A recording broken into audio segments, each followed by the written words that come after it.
Hi, good morning, everybody, and welcome to our panel AVoD on the Rise. So, if you were here for the earlier panel, you'll know that I did a short introduction to introduce the previous panel. So, I'm actually going to recap that previous presentation just to help set the scene, because the overarching narratives of the previous panel about the streaming landscape and how to grow an opportunity in a fast-moving landscape for TV businesses also applies for the AVoD world as well. So I will keep this brief. It's scheduled for 5 minutes, but I think we can actually make it shorter. So I will do this brief introduction, and then I'll hand over to our panelists to introduce themselves as well. So, you've already seen me talk in the previous presentation about peak attention, so I'm just going to reiterate the key things. So the key things are, we're in a landscape now where you have to fight for audience attention. And so fighting for audience attention is because we no longer have free space or free time for content. With the smartphone era, everybody has access to instant entertainment at any time or place. So therefore, if you're bringing a new direct-to-consumer service, either as an AVoD service or a subscription video-on-demand service, you still have the same challenges. You're still fighting for engagement. You're still fighting against the natural, organic limits of human attention and other competing services, which may not be video. They could be gaming. They could be music. Now, this slide here is just illustrating the opportunities for AVoD, which are distinct from the opportunities in the traditional broadcast landscape for TV. So whilst there are challenges bringing a direct-to-consumer service into the marketplace, there's also huge opportunities for AVoD because it can be a more responsive and more accurate way of being able to engage in an advertising format. And the final point, we are inexplicably shifting towards streaming. So the momentum is overwhelmingly going towards digital first. So it's not a question of if we move into an AVoD landscape for advertising-supported TV content, it's a question of when. And our panelists here are all leading that drive towards an AVoD future to work alongside the SVOD future. Okay, so if you want to know more about what we do at MIDiA Research and our worldview on these aspects, that's how you can get in touch with us. Okay, so now, these are our panelists. The way we're going to do it is exactly the same as the previous presentation and the previous panel, where each of the panelists are going to introduce themselves, and they're going to provide brief examples of their companies and company services, and then we're going to get into a debate on this. Again, another big topic to discuss. Okay, so Jacinto, I'd like you to introduce yourself, please. So, good morning. Thank you very much, Tim, for hosting me today here. And thank you very much, everyone, for coming this morning. I'm really impressed to have such a full auditorium today, so thank you, especially with the weather. My name is Jacinto Roca, and I am the founder and the CEO of Rakuten TV. Rakuten TV is a company belonging to Rakuten, one of the biggest internet companies in the world, and #1 in Japan. We are a TVOD service in 42 countries, having over 9 million active users on a yearly basis. We have all the latest Hollywood new releases on 4K. And today we are announcing that we are adding AVoD into our application. So on top of the current TVOD service, focused on the latest Hollywood new releases, we are going to be having content for free with ads, starting with movies, but having more than 10 channels by the end of the year, and with a special element, which is having exclusive content.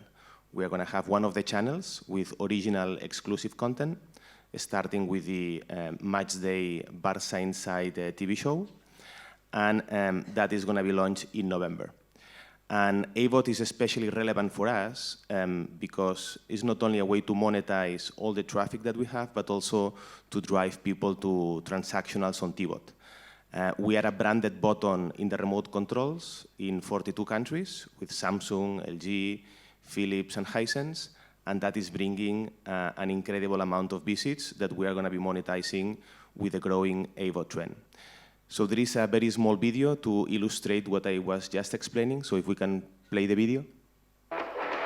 Enjoy the latest releases fresh from the cinema from your home. Oh my God. Hello. Hi. Let's go. Thank you, Spider-Man.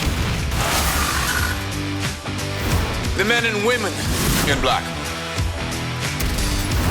She's coming. The widest range of 4K HDR new releases. Everything's gonna be okay. And now Rakuten TV brings you more cinema than ever. Hollywood classics, local movies, exclusive content and themed channels. Available for free. So, Unexpected. You okay? Let's do this. All right, we're in. Welcome to the Dallas Buyers Club.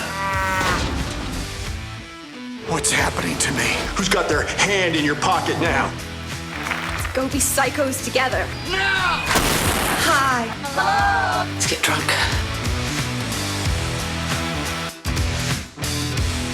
Rakuten TV.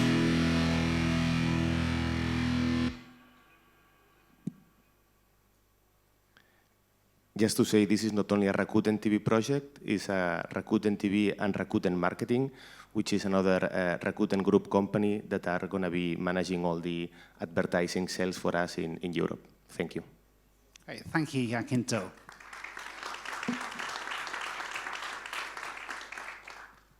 Okay, Olivier, would you like to introduce yourself, please? Yes, please. First of all, hi everybody. I think it's great to be here. I think I would probably have never thought that we will have a panel on AVoD at the MIPCOM. I mean, as you know, AVoD has always been like a kind of bad boy in the industry, especially in the content industry. So it's great to see things changing. Great to have also on stage great partners and businesses moving this AVoD business with Roku and Rakuten. So a few words on Pluto TV. Pluto TV is a US-based company. We founded the company 5.5 years ago on April Fool's Day 2014. And back then, I think a lot of people thought we were fools. We were actually believing in launching a free product in the age of subscription and a linear product in the age of on-demand. As you know, a lot of the TV experts were foreseeing AVoD being the only future of TV. A lot of experts was also foreseeing that user would not tolerate no longer the advertising. And if you look at what happened, fast forward to today, Pluto TV is the largest free streaming television service in the US. We're now live in the US, in UK, Germany, Sweden, Austria. And we've been, we are entertaining more than 18 million monthly active users. So a great journey for us. And I think one of the key achievements for 2019 was obviously the acquisition by Viacom, which proved that we were quite right, probably, when we created this company. I think what is interesting when in the Pluto TV model is that we are actually creating, in a kind of way, linear channels, but we are creating the channels in a different way than what TV is doing. And I think that's quite interesting. I think that's going to be probably an interesting panel about that between, obviously, AVoD, but also AVoD on demand and free or linear AVoD, because people are creators of habits, and they don't want to spend 20 minutes looking for an on-demand piece of content. They just want to lean back. That's been really the big part of the vision of Pluto TV, is create a lean-back product in the streaming world. So as far as I'm concerned, I'm leading the European business, and we have our HQ based in Berlin. The main HQ from Pluto TV is in LA. Great, excellent. And you have a short clip. And we have a short clip about our UK. It's our UK trailer. Online TV has a new name. Pluto TV, the new world of channels. With already more than 50 brand new live TV channels, there's something for everyone. Free streaming 24/7. Pluto TV. Just like TV, but different. Welcome to the revolution of free TV. Great, thank you. Thank you, Olivia. Jennifer, would you like to introduce yourself, please? Sure. My name is Jen Vox, and I head up AVoD content licensing for the Roku channel. And the Roku channel is 2 years old. It was launched based on consumer demand of trying to find great content on the Roku platform. For those unfamiliar, the Roku platform is a leading streaming platform. We have 30 million monthly active users, and I think in Q2 we streamed 9.4 billion hours of content. So people love their Rokus and love engaging with great content. And since the launch, we started primarily with AVoD television and movies. We have since added linear, and we've added premium subscriptions, and then most recently in August, we launched with our kids and family section. Great, thank you. Thank you, excellent. So, we've got another big area to cover. What I would like to do is I'd like to explore something which, Olivia, I think you put really well, which is AVoD has had a reputation of being something that would be very hard to put into practice. But actually, we're clearly seeing, and you've all testified to this, a lot of incredible demand for this to complement what has largely captured the narrative about streaming, which has been subscription-based. So what I'm interested in exploring is AVoD, does it have the potential to do what SVOD did, to be able to change the landscape, not necessarily disrupt it, but change the overall experience for how advertising is integrated into TV consumption? So, Olivia, I'd like to start with you on that question, please. Well, I personally see AVoD as a complementary product to SVOD. I mean, the SVOD platform, they've been doing an amazing job. They've been also creating so much value for the end users. When you have a look at all the original production coming on all the SVOD platform, I mean, it's quite amazing.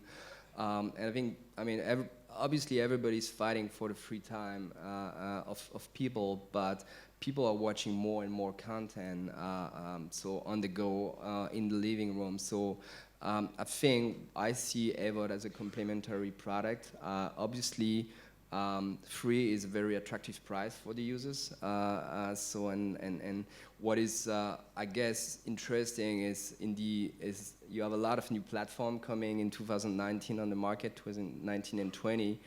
The willingness to pay is not unlimited. So a lot of studies are showing, especially in Europe, that the maximum number of subscription users want for entertainment is free. And you have way more than free subscription-based product on the market. So I think AVoD is offering something else. And I think what is interesting, probably both Jacinto and Jennifer is going to speak about that also, is probably at the beginning, AVoD was associated with low-quality content in a way. So, and it changed massively, especially in the last 12 months, I guess. AVoD means also quality content. I mean, you saw the great trailers. So I think that's very important. And the most important thing is providing good time, good quality time for users. And I think we can do that on being an AVoD product. Okay, great. Jen? I think the ad experience has improved tremendously over the past year as well. There's not that lag. You're involved in the content. I mean, we're hyper-focused at Roku on the user experience and reducing the friction. And so we want people to get into the content. We don't do pre-rolls. And then when you do see an ad, it's at a natural ad break, and it's not chuggy. And that's what we're focused on as well. Okay, Jacinto? Yeah, as Olivier was saying, I don't think consumers will subscribe to more than 2-3 subscription services. And still there is a bunch of very good content out there. So AVoD is a way to bring this great content to users without having to have a commitment on a subscription. No? So this is why we are going to bet on our own original and exclusive content on AVoD, which means high quality content, but for free. So they don't need to choose between Netflix and us, but they can complement Netflix with us. No? And the other thing, building on Jenny's comments, is that advertising is becoming fun. So we see branded content a way for advertisers to really engage with their audiences in a really interesting way for the consumers. No? So advertising is not anymore, in that chart you saw that many people are going to the toilet when they see advertising on traditional TV. I think that's changing. Probably people will wait for advertising when we engage with advertisers to really target with data the segment that they really want to target and create interesting branded content to engage with the right audience. No? So I think those are the two trends that will make AVoD the big next revolution. Okay, so I think two big areas there. So one, making investments in original content and making advertising fun. I mean, that's a big ask, isn't it, really, when we think about what the history of advertising has been. So I think I'd like to focus more on how we make advertising something which is an enjoyable two-way experience for advertisers, for the audiences and for the advertisers to actually have something that's meaningful and value add to the experience. So, Olivia, could you talk more about how you integrate advertising into Pluto? Sure. I think you raise a good point. I mean, when you're running an AVoD service, you need to please the users, but you also need to please the advertisers. And you're not getting the money from the end users directly, but from advertisers. So obviously, I think what is interesting when I see the usage on Pluto is most of the usage is taking place in the living room. So meaning that actually what we are showing to users are digital TV ad breaks. We don't play pre-rolls, for example, it's ad breaks placed in our linear channels. And we are actually having like TV quality ads because the users is actually sitting in the living room. It's big screen. It's on the big screen. It's non-skippable ads. It's full HD. So it's like exactly as TV, except that you have targeting capacity that you don't have on TV, or most of the broadcasters don't have this ability. So I think we're, from an advertiser point of view, the inventory, what we call CTV inventory, is actually high valuable inventory for advertisers. It allows them to target the right users. It allows them to do contextual advertising and in a granular way, which is better than on TV. And from a user point of view, it's always better because TV is usually one-to-many, so everybody's going to see the same ads. So, and probably it won't fit exactly to your test. We're, being a digital product, allow you to do advanced advertising and targeting like specific audience. You can do brand entertainment, what Jacinto was mentioning. So making the advertising more relevant as well for the users. And I think that's the beauty of being a digital platform, is you can both increase the value for the advertisers and make the ad experience better. I would not say that people want to watch ads. I mean, I think that's would not be true, but you can make it more enjoyable. Okay. Jen? Yeah, I totally agree with that. I mean, the Roku platform, I think we did a survey and 87% of the users said they wouldn't pay to remove ads. So there is a very large ad-tolerant market out there. I mean, you hear about cord cutting and cord shaving. Those folks are used to ads. And if it's a good experience, they're willing to tolerate that, to watch the content. And then if the ads are good and appropriate and targeted, then the user experience overall is that much better. And then you keep that user in the engagement funnel. Okay. And you talked earlier about the importance of being able to create an optimal viewing experience from the technical delivery side. Are you also exploring different ways of updating the ad delivery format itself so that it becomes more of a digital native experience as opposed to translating a linear advertising model onto a digital streaming model? I can't actually speak to that. I just license content. Okay, well, that answers that question. So, Jacinto, would you be able to talk more about that? So I know you do a lot of there's a lot of interesting work you do around how you integrate Rakuten TV and onto smart TVs, and how you make use of the actual hardware on the remote controllers to be able to increase engagement and awareness of your content. Yeah, so today we are a branded button on Rakuten, Samsung, LG, Philips, Hisense, and new TV brands to come. We do believe that having that easy access to the content is a way to keep customers engaged, and especially to discover our service in a very easy way. The other services on the branded buttons, they are SVOD, so we are the only AVoD service as a branded service, as a branded button. And we are seeing a massive amount of traffic that we are going to start monetizing as of today with advertising, so we see a massive potential there. No? And building on Olivier's and Jenny's, I think that it's important to make advertising relevant for the user. No? Targeting becomes essential on connected TVs. So whenever you show a relevant ad to the right customer, it becomes interesting for the user. No? That's very important. Second is branded content. No? We have started with this exclusive show with Barça, and it becomes something that the sponsors of the club, they see a value on that content. So we see lots of interest from brands to engage on producing their original content, their branded ads, their branded content. And I think that's a massive area to explore. And always keeping the amount of ads, in our case, and probably Olivier and Janice can also comment on this, we're trying to be like 50% of the amount of ads that you have on traditional TV, so it's still much easier to digest than traditional TV. No? Okay, I think that also brings on to another aspect of this. So all three of you, your services are now active in the European market. Jen, I think I'd be interested in finding out more about what are the similarities you feel there are between the European market and the US market, where Roku started out, and what do you think of the nuances and the ways that you will need to adapt your offering to things like, to Jacinto's point about reduced ad loads for European audiences, so used to having less of an ad load on free-to-air content than in the US? Well, in the US, we are focused on probably 50% of the ad load that we see in linear television.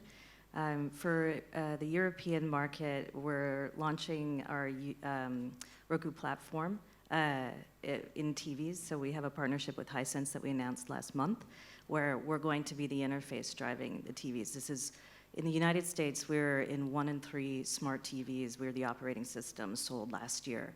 And we'd like to replicate that success, because then you're in the living room and you have the viewer present, and then you're able to really create a content ecosystem that is targeted to them, that interests them. And then if we're hyper-focused again on ads, and we'll have Tarek is going to be leading our European ad sales. Eventually we'll be growing the business in that respect. And I think Marianne Raché is here, and she's in content distribution, and so she will take your AVoD apps. So I would talk to Marianne. Yeah, and Olivia, I mean, from Pluto's perspective, you obviously have a long track record in the US market, and you're establishing yourselves in the European market. Do you see any significant differences between those two regions? There are some big differences. I think one of the first things what we launched in Europe was to localize not the ad load, but the ad logic. In the US, every 10 minutes you have an ad break when you're watching traditional TV, very short one. It's, as an EU citizen, you were not able to run a successful product with the same US logic. So in Europe, when it's more like you have longer ad breaks, but you can watch more, 20 minutes. So we have been adapting the ad logic in Europe before launching the product in UK, Germany, Sweden, Austria to fit to the Europeans' behaviors. So I think that's something which is key. And obviously then you have some differences by law on what you can do, for example, from an advertising point of view. As you know, the data privacy is a bit stricter and in the European countries than in the US, so even if it's changing as well, but there is some differences. But I think from the most important thing is, again, to make ads enjoyable and tolerated by users. It's more about the ad pace that you have in each country. Okay, thank you. So the final question I'd like to ask in this this debate and this discussion about the rise of AVoD is, how confident are we, or do we feel that we need to make the assumption that AVoD will supplant or become the future of advertising for TV? So that it's, the assumption is that's the direction of travel, but is that the case? So Jacinto, do you believe that AVoD will become the future of TV advertising? Well, I do believe so. But I think AVoD is just a few letters. No? What I think is the future of advertising on TV is making sure that we use data to build content and to target users with advertising. And that can be done by players like Pluto, Roku, ourselves, or traditional broadcasters as well. They're also moving into internet TV, no?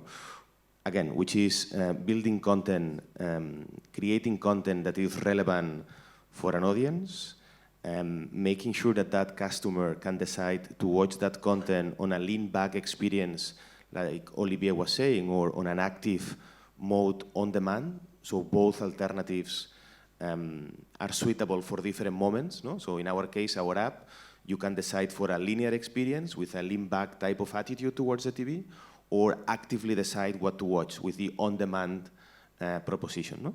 So I think it's the right content with a lean-back or a on-demand experience, letting the customer to choose, and then for advertisers to be able to target the right segment with interesting and relevant content for them, no?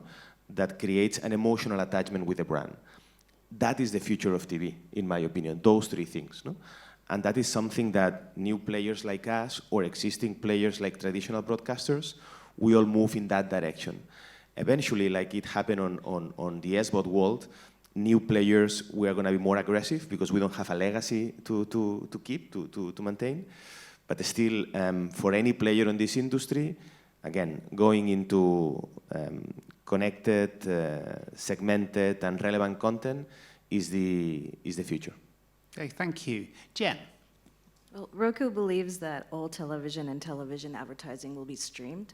And so what we're doing is working with local broadcasters and other free-to-air partners in the United States to take their content and syndicate it into the Roku channel. So there are different ways that we can partner with traditional broadcast folks where we can help them reach additional audiences that might not have access to their content. And that's the way we're working with the content ecosystem to bring them into the streaming landscape, and then to also partner with the Roku channel on additional reach. Okay, thank you. And Olivia? Yeah, I think there's two aspects or to answer the question. The first one is on the content level. I think in order to have AVoD going to the next level, it's important to have better and better content. Obviously, we're talking to the right audience right here at MIPCOM. I think the industry has been quite conservative, as I mentioned in my introduction, with AVoD, but all of us proved that the revenue we can generate with AVoD are significant, and I think that's when the industry starts to realize that they're, I think, happy to open doors to better content, and I think content is always king to be successful in this market, and the way you package the content as well.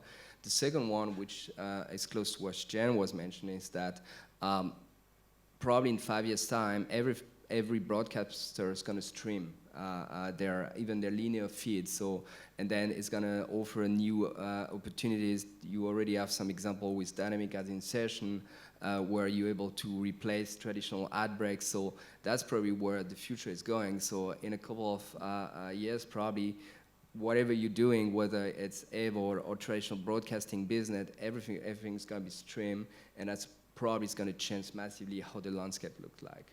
Great, excellent. So that, unfortunately, is all we have time for this discussion. So I'd like to thank my esteemed panelists, Jacinto, Jen, Olivier.